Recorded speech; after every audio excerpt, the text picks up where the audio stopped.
Me cansei de lero-lero. Dá licença que hoje eu vou sair do sério. Quero mais saúde. Me cansei de escutar opiniões de como ter um mundo melhor. Mas ninguém sai de cima e nesse chove e não molha. Eu sei que agora eu vou cuidar mais de mim. Essa música da Rita Lee tem tudo a ver com o meu entrevistado, o nome da música é Saúde. Galera, eu não sei explicar muito bem o porquê que tem a ver com o meu entrevistado, mas vocês mesmos vão poder ver o porquê.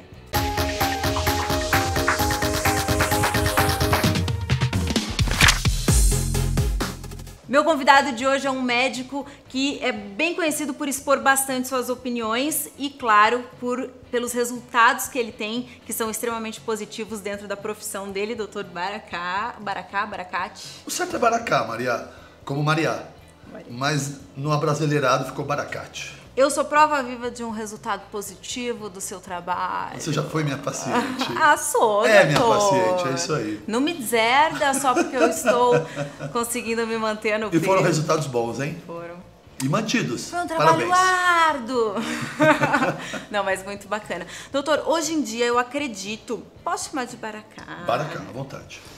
Eu acredito muito que as pessoas estão voltadas para várias questões espirituais. As pessoas estão mais espiritualizadas. Eu acredito muito nisso. Mas, ao mesmo tempo, existe uma preocupação ainda muito grande com a beleza, até porque ela está na palma da nossa mão, literalmente, e isso gera a questão da comparação. Seguindo essas duas vertentes de se atentar mais para o nosso interior, essa questão mais espiritualizada que eu falei, e a questão da beleza, você acha que para cada indivíduo a preocupação maior está voltada para o espiritual ou para o exterior da beleza? Bom, a busca pela saúde estética, pela beleza estética, num país tropical como o Brasil, ela é infinita. É um país que expõe o corpo, as pessoas estão quase metade do ano expostas com as suas roupas, especialmente as mulheres. Então isso faz com que essa exposição contínua exijam das pessoas algum nível de beleza estética mais aceitável, ou seja, mais magros com uma menor composição de gordura. É o desejo de todos, mesmo porque vivemos uma época onde os alimentos ultraprocessados e industrializados invadiram as casas e a cultura alimentar da sociedade. Então estamos vivendo uma pan-epidemia de sobrepeso. Todo mundo tem algum nível de sobrepeso, seja por um consumo excessivo de álcool, ou de produtos refinados ou ultraprocessados. O que eu percebo é que no mundo onde a ansiedade e o estresse são cada vez maiores e a busca contínua e infinita por posição, status, dinheiro, bens, não tem trazido a felicidade que todos buscam. E aí então a sociedade tem entendido que a busca da espiritualização, eu não vejo que todos estejam mais espiritualizados. O que eu tenho visto é que há uma busca maior pela espiritualização. Mas você acha que dentro dessas duas vertentes, então as pessoas ligam mais para essa parte exterior ou interior ainda? Eu acho que o que se busca pelo exterior continua alto. O que está havendo é um crescimento pela busca da espiritualização. Ótimo. E quando uma paciente, por exemplo, te procura para o emagrecimento, existe aquele senso comum que fala assim, o ideal é tratar de dentro para fora, primeiro você tratar a mente, para depois tratar o exterior. Só que ao mesmo tempo, vou trazer uma outra visão que é o quê? Trata primeiro, de imediato, o que está te incomodando, porque ela, inclusive, ela ou ele vai te dar até mais abertura para você conseguir tratar o interior. Essa inversão funciona? Funciona. Você está me trazendo uma situação que não é comum. É pontual, existe isso. Muitos pacientes sabem lidar com o emagrecimento ou uma mudança num programa alimentar sem necessariamente ter um gatilho emocional. Essas pessoas são as que têm compulsão. Em geral, são as pessoas que têm um gatilho emocional que precisam, sim, muitas vezes, tratar esse gatilho emocional, uma terapia, uma busca do entendimento do que está acontecendo emocionalmente, para poder aceitar algum tratamento de ressignificação ou de reeducação alimentar, pois normalmente são os pacientes que se sabotam quando começam a ter um bom resultado. Então, gera uma frustração. Existem situações em que eu prefiro que ele pare de se frustrar, Porque ele é capaz de emagrecer, mas ele muitas vezes não é capaz de sustentar esse emagrecimento por conta desses gatilhos emocionais. Tratar essa questão emocional, quando não consegue fazer paralelamente, nesses casos, pontualmente, eu prefiro que ele trate essa questão para depois voltar. Aqui no Instituto, por exemplo, eu tenho um núcleo que chama Núcleo Equilíbrio, onde ele é formado por um médico acupunturista, medicina chinesa e 3 psicólogos. Então, muitas pessoas têm um problema da compulsão como um fator de engorda. Essas pessoas precisam de um apoio, de um suporte emocional, terapêutico ao emagrecimento ou até antes dele e depois do emagrecimento.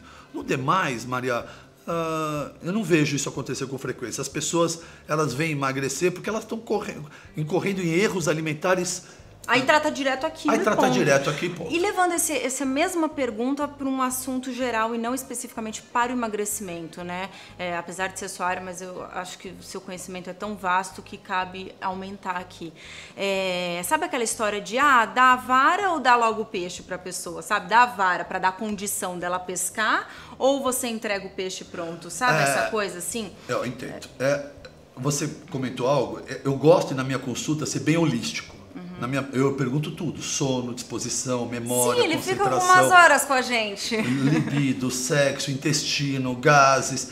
É uma visão holística. Só querer emagrecer, você pode até emagrecer. Você pega uma pessoa e emagrece aqui. Mas ela volta, porque o certo é transportar essa pessoa inteira para cá. Em todos os quesitos, disposição, energia, vigor, saúde física, mental, sono, intestino.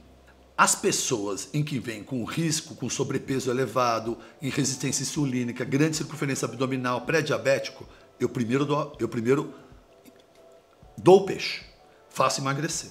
Nesse processo de emagrecimento ou de mudança necessária, eu já vou reeducando ele para sustentar, porque ele veio num processo mais inflamado, um processo mais agudo, que necessita de uma intervenção mais rápida. E automaticamente isso não ajuda na mente? Porque você vê o resultado aí. Exatamente. Primeiro ele toma um choque. Aí com esse choque ele ressignifica, ele reseta os paladares, ele reseta o comportamento mental e aí então ele começa a dar sustentação. Agora um outro grupo de pessoas que não necessita de uma intervenção aguda, a melhor maneira é ensinar a pescar, sem dúvida nenhuma. O que acontece, Maria, e que está mudando agora, mas sempre foi assim, a sociedade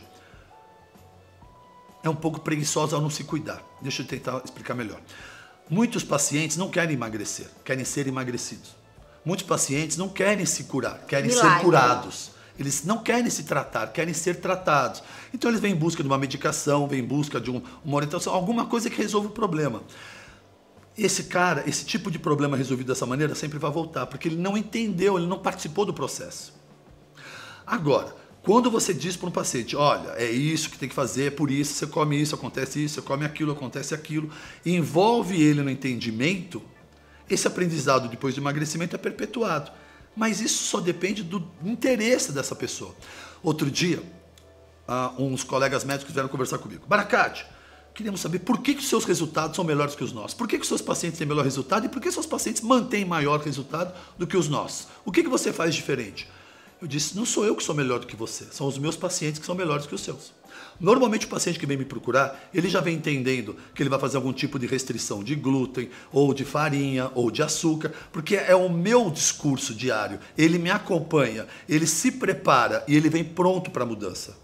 Na verdade, através da mídia social, eu preparo todos os meus pacientes, ele vem entender. A aceitação e fidelização do meu tratamento é muito maior do que aquele paciente que pela primeira vez ouve algo que o choca, que ele ainda não está preparado, e assim ele tem dificuldade de fidelizar a uma proposta de tratamento. Eu falei com o Mário Sérgio Cortella sobre redes sociais, como está o comportamento das pessoas, que cada um se comporta de um jeito nas redes, né? E as redes sociais, na verdade, é uma vitrine, né?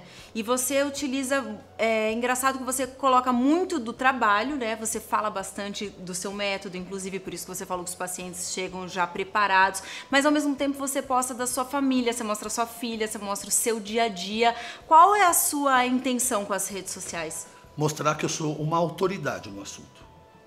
A diferença de quem discursa e daquele que discursa e faz é totalmente diferente. Tem um médico que discursa. Eu discurso e todos os dias eu mostro para todo mundo que eu faço exatamente tudo aquilo que eu prego. Eu acordo cedo, eu medito, Eu me faço uma alimentação extremamente saudável e factível, e mostro para todo mundo que é possível. Apesar de ser médico e trabalhar mais de 12 horas por dia, me exercito todos os dias e mostro que é possível procurar um ambiente familiar e ter um entretenimento com todos. Então eu entendo que quando uma pessoa fala e faz tudo aquilo, ela se torna uma autoridade no assunto. Então aquilo mostra que eu posso colocar para você tudo isso, mas eu vou mostrar para você que eu faço e que é factível, é execuível. E é essa rotina que eu mostro. Outro ponto é que a gente acaba criando uma relação de amizade, de afetividade com esses seguidores que eu chamo de estrelinhas, e foi estranho no começo, porque médico entender que tem seguidor que se chama de fã, foi muito conflituoso no começo isso, mas depois entendi, recebi isso com carinho, e entendi que compartilhar um pouco da minha realidade, da minha intimidade, era uma maneira de dar o retorno, esse carinho a essas pessoas que me acompanham diariamente também. Tem uma palavra que ela tá no vocabulário das pessoas hoje em dia, mas você traz ela de muito tempo. Eu me sinto um responsável dela por isso, esse momento que está todo mundo falando. Você já sabe qual é a palavra que eu vou dizer. Gratidão. Né? É. E as pessoas trouxeram muito para o seu vocabulário hoje em dia, e eu queria saber se você acha que elas apenas trouxeram para o seu vocabulário ou se elas de fato estão entendendo o real sentido da palavra. Eu acho que a grande maioria está usando a palavra gratidão como agradecimento. Ainda não entenderam. Ao invés de falar obrigado, eu falo gratidão. Mas de verdade, um grupo pequeno no meu dia a dia, eu sinto a ressignificação nos seus comentários, nos seus inbox, nos seus directs e nos comentários. Doutor, a minha vida tem mudado com a gratidão. Ele não está falando gratidão, ele está exercendo a gratidão. Gratidão é muito mais do que uma palavra, é um exercício. Acordar e falar gratidão para alguma coisa é uma coisa. Acordar como eu acordo, olhar para o meu lado a minha esposa, vê-la saudável ao meu lado. Andar pelo meu quarto, passar pela minha filha e ver a minha filha. Ver um apartamento que eu sempre sonhei e comprei. Eu passo nesse momento todo agradecendo essa realidade. É o sentimento, não a palavra. Essa palavra é uma expressão do fato de eu acordar e perceber que eu estou vivo mais um dia. Parece piegas, algumas pessoas são relutantes, mas elas têm que entender que acordar e abrir os olhos, agradecer estar vivo, sob um teto, com a pessoa que ama, sentir fome, ter comida à mesa, já é muito motivo para agradecer. Eu vou um pouco além, Maria. Ser grato às boas coisas da vida, todos deveríamos ser. Nem todos são. Mas de verdade, quando você é grato aos piores momentos da sua vida, é porque você evoluiu. Então, em tudo é possível encontrar gratidão. Nas coisas boas e nas conquistas espirituais, físicas, é fácil. E nem todos praticam. Mas quando você encontra adversidades, mergulha nelas, resolve, supera e sai e encontra gratidão nesse aprendizado, é porque você saltou nesse crescimento espiritual, físico, emocional. Então, procurar sentir gratidão em tudo da vida faz a nossa vida ficar melhor. Então, nós somos responsáveis, nós somos definidos por nossas escolhas. E a única responsabilidade por nossas escolhas somos nós. A partir do momento que exercemos gratidão, positivar palavra e pensamento, emanamos uma vibração positiva. Se todos estivéssemos nessa mesma sintonia, eu acredito num mundo muito melhor. Você vem numa evolução de vida, certo? Da sua história. Você conhece a minha história? Quando você estava, vamos dizer, embaixo e em cima, só para ilustrar. Quando você estava embaixo, você já tinha todo esse entendimento? Não. Para quem não sabe, eu sou de uma origem muito simples. Morei num kitnet por 8 anos com 7 pessoas. Passamos fome na nossa infância, na minha infância. Meus pais e meus tios mascatearam por mais de 20 anos, de porta em porta. Depois desse período, fomos morar num sobrado, não éramos ricos, mas já podíamos ostentar comida à mesa. Sofri bullying na minha infância inteira, por ser gordo, pobre, nerd, CDF. Não conseguia interagir com as crianças, até o ginásio, no colégio, que a minha vida foi melhorar e na faculdade. Estava escrito que eu seria gordo, diabético, bariátrico, como meus pais, meus tios, e pela maneira que as coisas andavam, que eu talvez não encontrasse essa felicidade. O esporte foi a primeira porta que mudou minha vida, me ressignificou. O meu trabalho e o meu livro é minha história de vida. Nessa mudança de comportamento e nessa busca por aceitação social, encontrei o esporte, encontrei o emagrecimento. Mas nesse período, como eram seus pensamentos? Não, ainda eram primários. Eu ainda sofria. Eu tô tentando. O que eu tô tentando fazer, né? Para as pessoas, por exemplo, que estão num momento difícil agora. Mas isso era na juventude ainda não era. Quando eu passei por tudo isso e superei todas essas minhas dificuldades, me tornei um rapaz magro, forte, elegante. Mas aí que tá a questão, como foi essas conquistas? Como foram? Então, eu passei um bullying na minha infância inteira. Para eu poder sair desse sofrimento, meu tio me levou para praticar judô e boxe. Meu tio me dizia, você tem que bater nos meninos. Eu falei, não, tio, eu quero que os meninos me chamem para jogar bola. Mas eles não vão te chamar para jogar bola. Passado um tempo, eu entendi que eu tinha que me defender para parar de ser agredido. Pois bem, me defendi, eles nunca mais me bateram, mas também não me chamaram para jogar bola. Mas o esporte me colocou numa posição que até então eu saí da fragilidade. E falei, tio, me leva num clube, eu quero fazer todos os esportes. Ele me levou num clube próximo de casa e eu realmente praticava todos os esportes. Eu não percebi. Mas quando eu cheguei na faculdade, um veterano olhou para mim, quero você no basquete, no futebol, no handball. Você faz atletismo? Não, então vai treinar que eu quero você no atletismo. Eu falei, esse cara tá louco, nunca ninguém me chamou para jogar bola. E fui treinar igual maluco. No meio da faculdade, no primeiro ano, o menino falava assim, aquela menina não para de te olhar. Eu falei, quem? A Paula? Ele falou, é a mais bonita da sala, esse menino tá louco, nunca uma menina me paquerou. Então de início foi acontecendo. Foi acontecendo, foi no primeiro ano de faculdade. Ao final do ano da faculdade, existe um campeonato que chama Intermédio. Eu trouxe mais de 10 medalhas, 2 de prata e 8 de ouro para a faculdade. Os meninos, enfim, me ovacionavam, me punham no ombro e as meninas olhavam e me paqueravam. Eu descobri que o esporte e aquela mudança me transformou a minha vida. E entendi o quanto aquilo era importante, para mim ainda. Eu não tinha entendimento holístico como eu tenho hoje. E aí então foi uma busca insana por isso, por esse posicionamento e consegui na faculdade ter uma posição e um status de conforto, ou pelo menos não mais aquele que eu tinha. Isso me trouxe a confiança que eu precisava e a autoestima para acreditar que eu podia mudar tudo. I can do it. Então eu enxerguei que eu podia mudar. Então o que eu quis ser? Eu quis ser um médico melhor, eu quis ser um homem melhor e quis ser um esportista melhor durante toda essa minha vida. Lógico que na juventude você vai ajustando esses erros e depois de uns 10 anos, lá pelos 30 anos, eu senti que eu estava numa falha no equilíbrio do pilar espiritual, que eu estava muito no mental e no físico. E aí então eu comecei essa busca espiritual. Fui buscar por religiões, fui buscar o catolicismo, fui buscar o espiritismo, fui procurar Buda.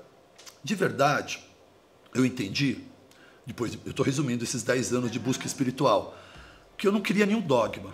Que, na verdade, eu poderia estar espiritualizado e próximo a Deus sem seguir nenhuma religião. Eu entendi, com a medicina quântica, com a física quântica, entendendo que tudo é frequência e vibração, que Deus está aqui dentro.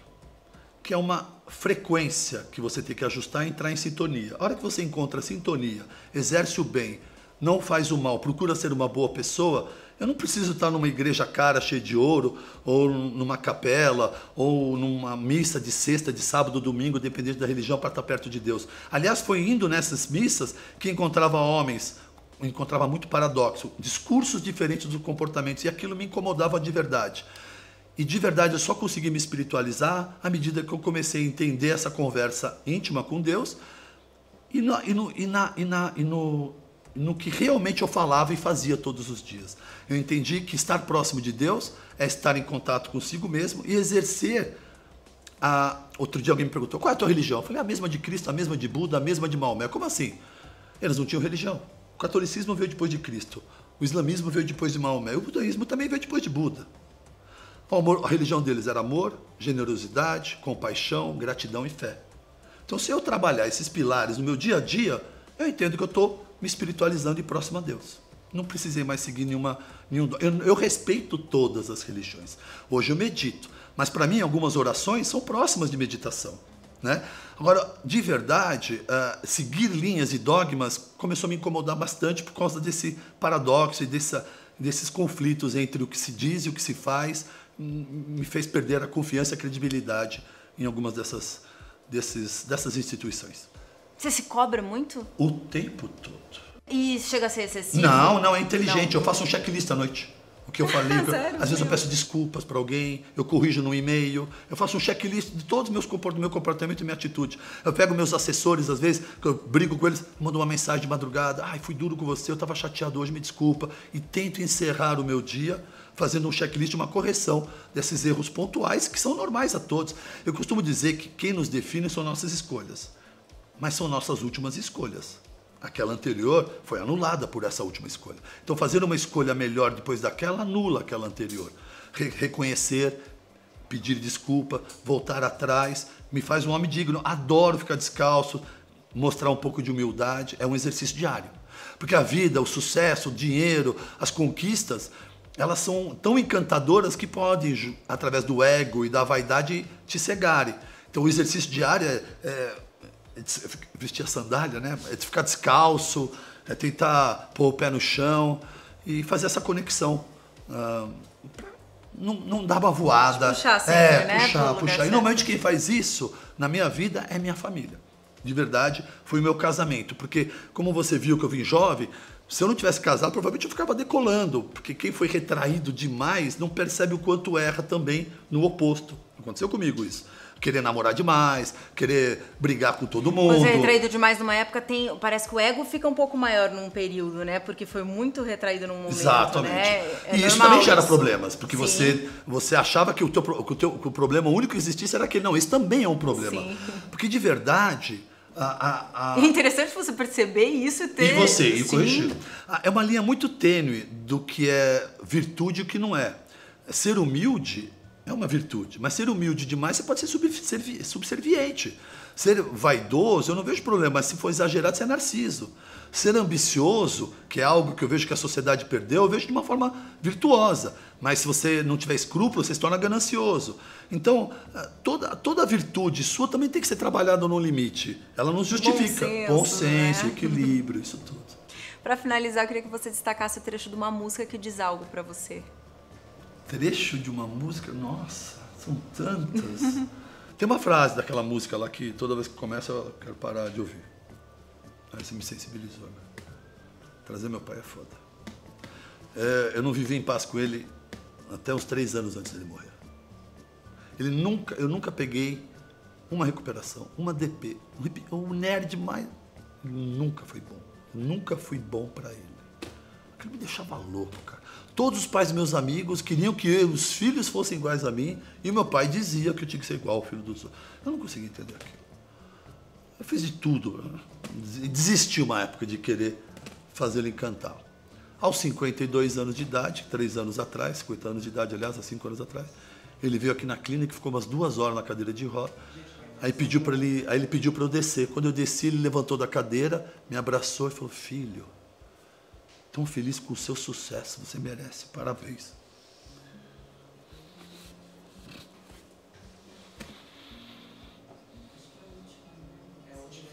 Isso aqui. Meu pai, meu herói, meu bandido. É tudo ele. Desculpa. Maravilhoso. E no finalzinho a gente foi muito feliz juntos. Teve uma passagem, eu levava minha filha para ele, né? Foi engraçado. Eu estava com a minha mãe em casa, brincando com a minha filha, jurando, já que eu não consegui ser o filho que meu pai queria, jurei que eu ia ser um pai melhor para os meus filhos do que meu pai foi comigo. Mas você não foi o filho que ele queria ou você achou que então, eu sempre achei isso, né? Então, mas aí eu vou chegar nesse ponto. E aí minha mãe não em casa, eu falei: nossa, filho, eu estou tão feliz de te ver assim, tão pai, tão carinhoso. Eu falei: lógico, eu vou ser um pai muito melhor que meu pai, que nunca me deu carinho, nunca me deu valor. Mas aquele dia minha mãe se irritou e falou: até hoje você não entendeu teu pai? Lógico que teu pai é bruto, é grosso, é seco. Eu sei disso melhor do que você. Mas você não sabe que seu pai veio para o Líbano para cá com 15 anos, lá foi ver a mãe dele 20 anos depois, o pai dele 25 anos depois, mascateou por 30 anos, nunca recebeu um afeto, um carinho. Como é que ele poderia te fazer afeto, carinho, se ele não sabe o que é isso? Nunca recebeu. Mas parece que eu vi pela primeira vez aquilo. E ela já sabia dessa história a vida toda. Mas quando você é jovem, você é vítima. E quando o pai, me pus no lugar dele. Aí eu saí correndo e fui para casa do meu pai. Parecia até que minha mãe tinha ligado. A gente se abraçou, tal, aquela coisa toda. Umas 2 semanas depois, eu estava com a minha filha, deixei minha filha, fui buscá-la. E minha filha ficava agitada, queria ir embora logo. Aí meu pai falou: putz, sua filha não gosta de mim, né? Aí falei, pai, na boa, o senhor fica descabelado, fala árabe, ela não entende nada, suas brincadeiras são sem graça, você nunca teve graça para brincar. Pô, pai, se vira, vai, ajusta aí um pouquinho, não culpa ela, e fui embora.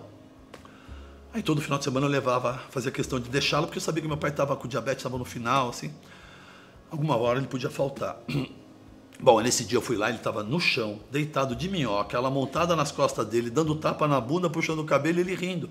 Eu não acreditei naquilo, ele nunca fez aquilo. Então, ele também aproveitou o momento da vida dele e ressignificou numa oportunidade que não teve com os filhos, mas teve com a neta dele de ser o pai que ele não pôde ser. Vamos acabar? Maravilhoso você, nosso papo. Obrigada, Baraka. Adorei. Obrigado, você. Desculpa, tá? Que isso?